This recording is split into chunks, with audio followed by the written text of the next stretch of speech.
아들을 낳으리니 이름을 예수라 하라.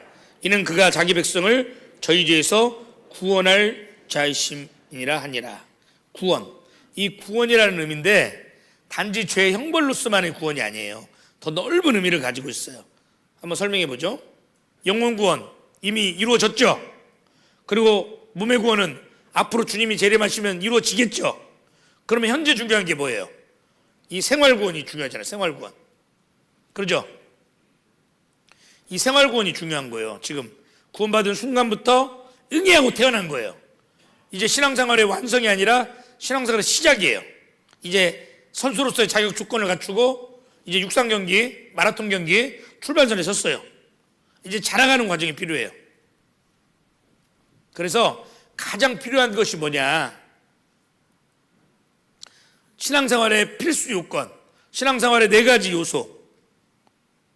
마치 자동차의 4바퀴처럼 아무리 BMW 벤츠라도 바퀴 하나 빠지면 잘 가요? 못 가요? 못 가요. 한쪽 바퀴는 빨리 도는데 다른 쪽 바퀴들은 천천히 돌면 가요? 못 가요? 못 가요. 이 4가지의 필수 조건은, 4요소는 다 있어야 되고 균형을 갖추면서 돌아야 돼요. 일단은 말씀이에요. 말씀. 사람이 떡으로만 살 것이 아니요 하나님의 입으로 나오는 모든 말씀으로 살 것이니라 했어요. 말씀의 중요성은 아무리 강조해도 지나치지 않아요. 우리는 말씀을 통해서 구원받고 말씀에 순종하면서 올바른 신앙생활을 하는 거예요. 그리고 이 말씀을 전하는 생활을 살아가는 거예요. 말씀.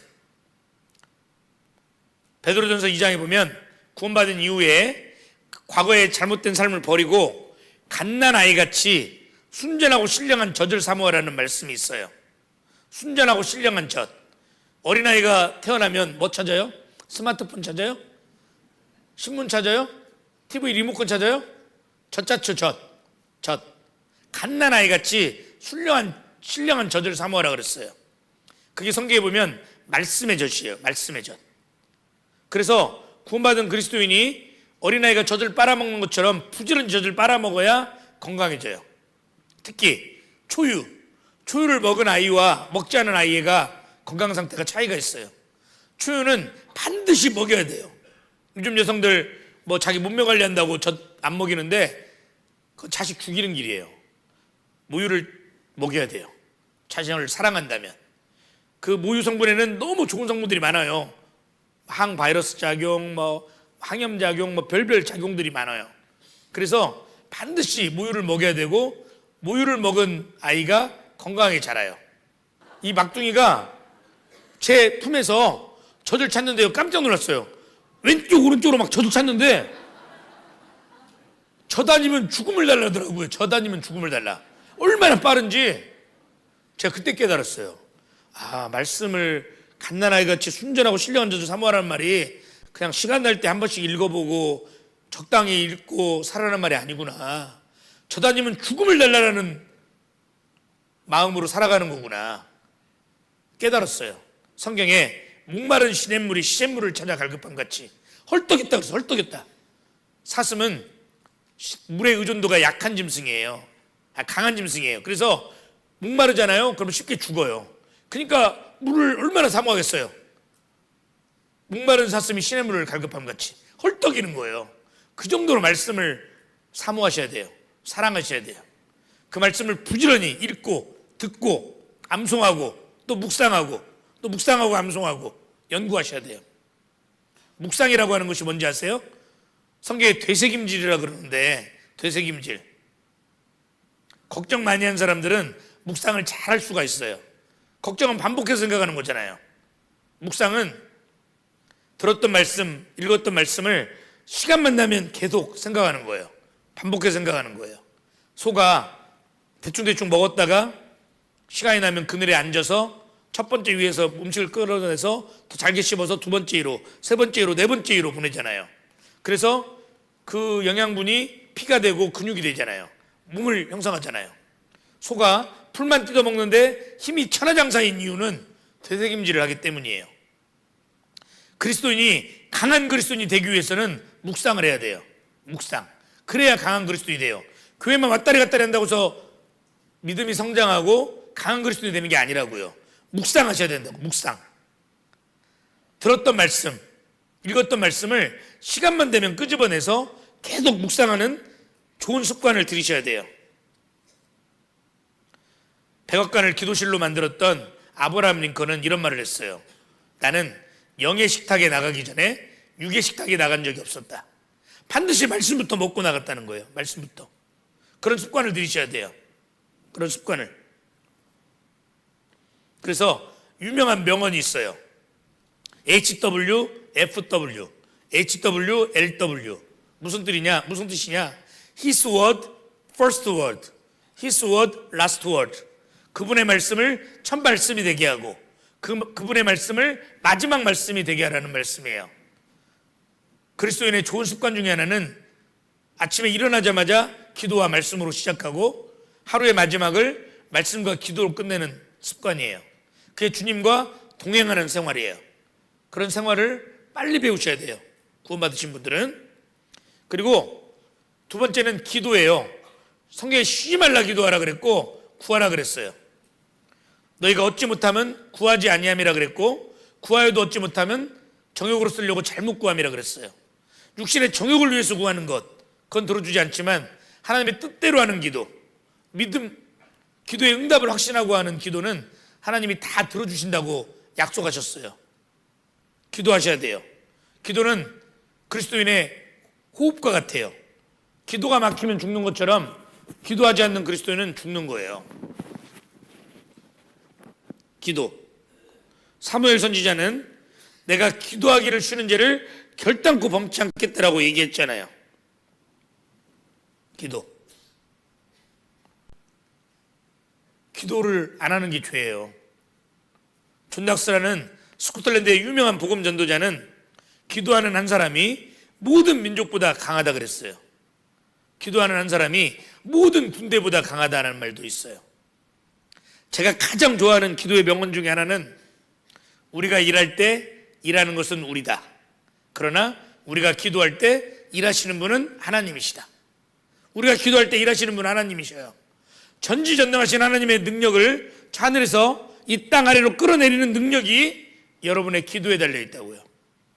여러분의 작은 기도 하나하나가 모아져서 복음의 불모지, 복음의 황무지라고 일컬어지는 곳에도 놀라운 복음의 역사, 성령의 역사를 불러일으킬 수 있어요.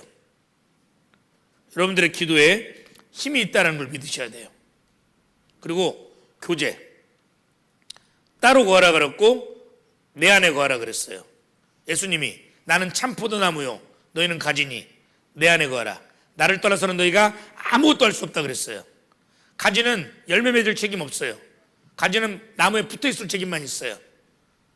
열매 맺을 책임은 나무에게 있는 거예요. 우리가 붙어만 있으면 열매는 주님이 맺히게 해주시는 거예요.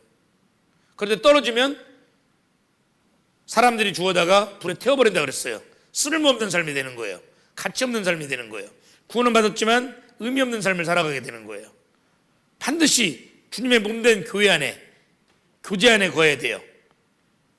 교회는 건물이 아니라고 말씀드렸죠? 고린도서 1장 한번 보겠습니다. 고린도서 1장.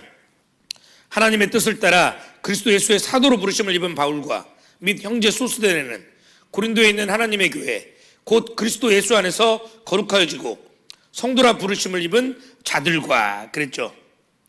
고린도에 있는 하나님의 교회가 뭐냐? 곧 그리스도 예수 안에서 거룩하여지고 성도라 부르심을 입은 자들이다. 사람들이다. 참으로 거듭난 그리스도인들 2사람 이상 복수가 교회다라는 거예요. 교회.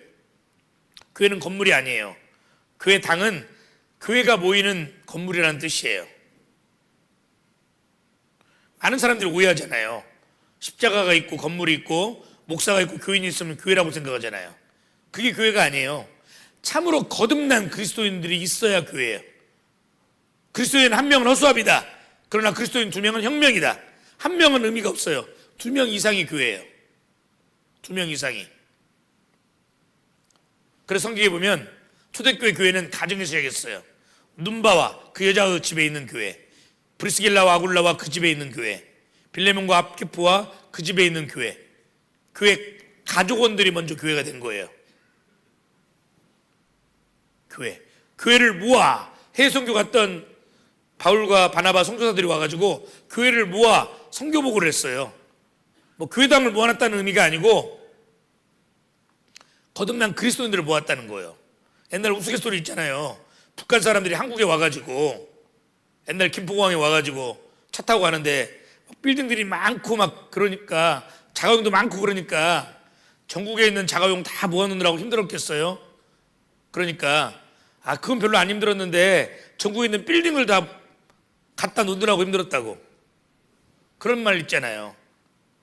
빌딩을 모았다는 의미가 아니고 교회, 참으로 거듭난 그리스도인들을 모았다는 말이에요. 그래서 교회라는 원어적인 의미가 에클레시아인데 빼어낸 무리, 거룩한 무리라는 뜻이에요. 이 교회는 너무나도 중요해요. 왜냐하면 성령이 교회를 통해서 역사하기 때문이에요. 교회를 떠나서는 아무도 신앙생활 할 수 없어요. 여러분들을 인도하신 분이 우리 교회 좀 나오지 마 이렇게 할 일은 없지만 밀어낸다고 해도 반드시 이 자리에 오셔야 돼요. 치마끈을 붙잡고서라도 바지가랑이 붙잡고서라도 나 순천교회 다니겠다고 오셔야 돼요. 교인이 부족해서가 아니에요. 거듭난 그리스도인들은 거듭난 그리스도인들과 함께 신앙생활을 해야 돼. 함께. 성경이 함께라고 돼 있어요. 함께.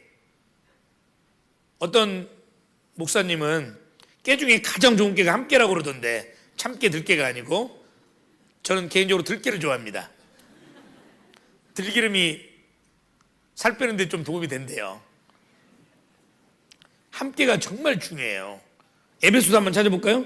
믿음으로 말미암아 그리스도께서 너희 마음에 계시게 하옵시고 너희가 사랑 가운데서 뿌리가 박히고 터가 굳어져서 18절 능히 모든 성도와 함께 지식에 넘치는 그리스도의 사랑을 알아 그 넓이와 길이와 높이와 깊이가 어떠함을 깨달아 하나님의 모든 충만하신 것으로 너에게 충만하게 하시기를 구하노라.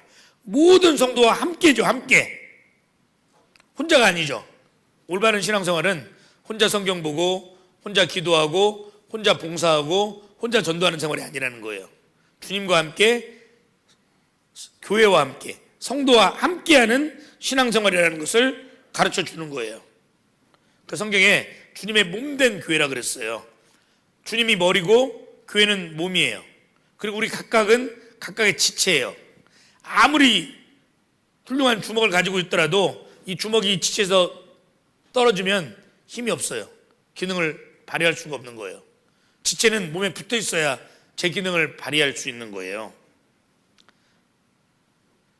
담임 목사님께서 아마 알려주셨을 거예요. 저는 라면을 너무 좋아하는데요. 그 라면은 김치하고 먹으면 안 된다는 거 아시죠?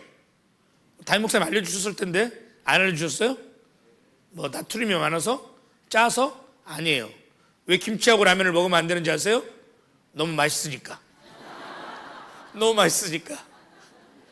그런데 그런 부작용 전혀 없이 진짜 좋은 라면이 있어요.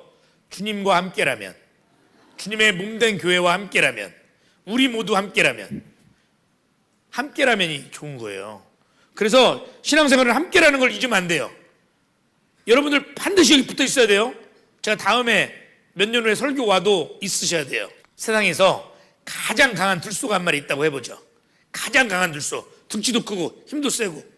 그런데 그 들소가 혼자 있으면 잠시 후에 사자의 밥이 돼요. 늑대의 밥이 돼요. 아니면 하이에나의 밥이 돼요. 그렇겠죠? 그런데 아무리 병든 들소라도, 아무리 늙은 들소라도, 아무리 어린 들소라도, 아무리 장애를 가진 들소라도 그 들소 때 무리 안에 탁 있으면 안전할까요? 안전하지 않을까요? 사자도 못 건드려요. 늑대 하이에나 못 건든다고요. 안전하다고요. 그래서 여러분들이 주 안에, 주님의 몸된 교회 안에 딱 붙어 있어야 된다고요. 거룩한 생활, 구별된 생활을 해야 된다고요. 물고기는 짠 바다를 헤엄쳐 다니지만 물고기 자체는 짜지 않잖아요.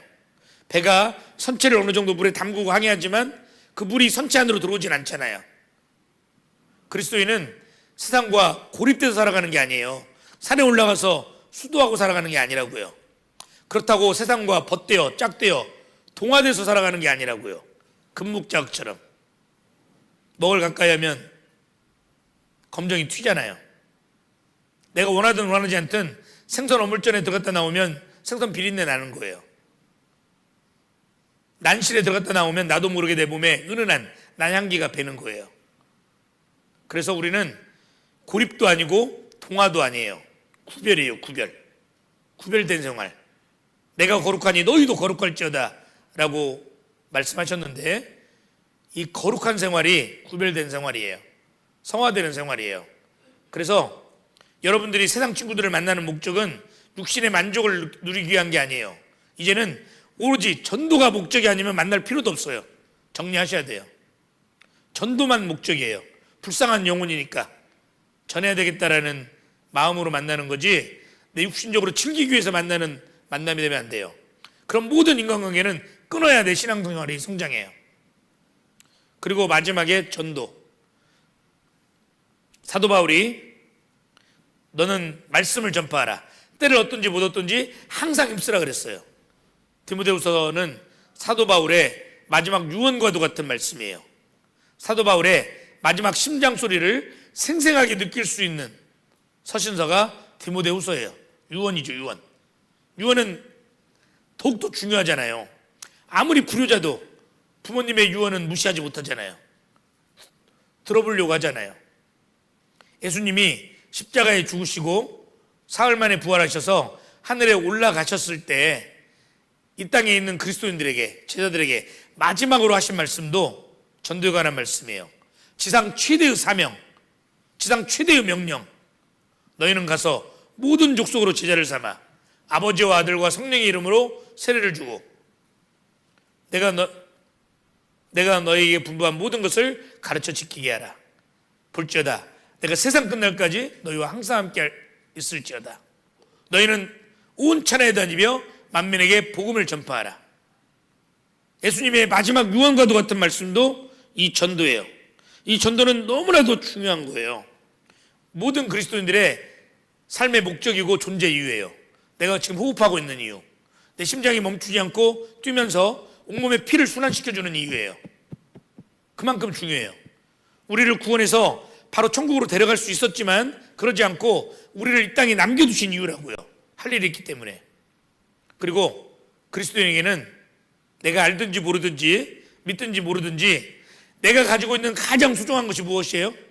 생명이죠. 돈보다 소중하죠.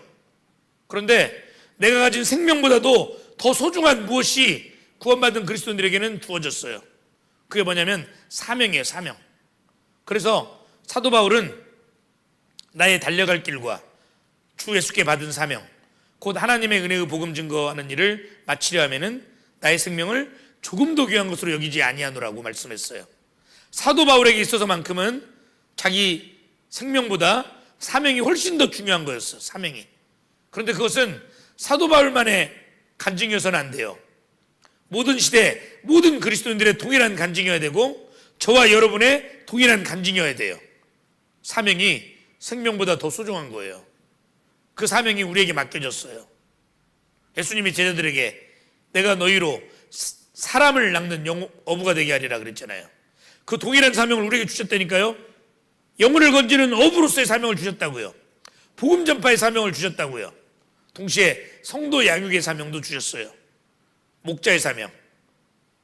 그 일을 위해서 우리가 지금 살아있는 거예요. 온 천하보다 소중한 한 영혼이 구원을 받을 수 있다면 우리 모두는 한마음과 한뜻으로 기도해야 되고 어떠한 수고와 희생도 마다하지 않아야 돼요.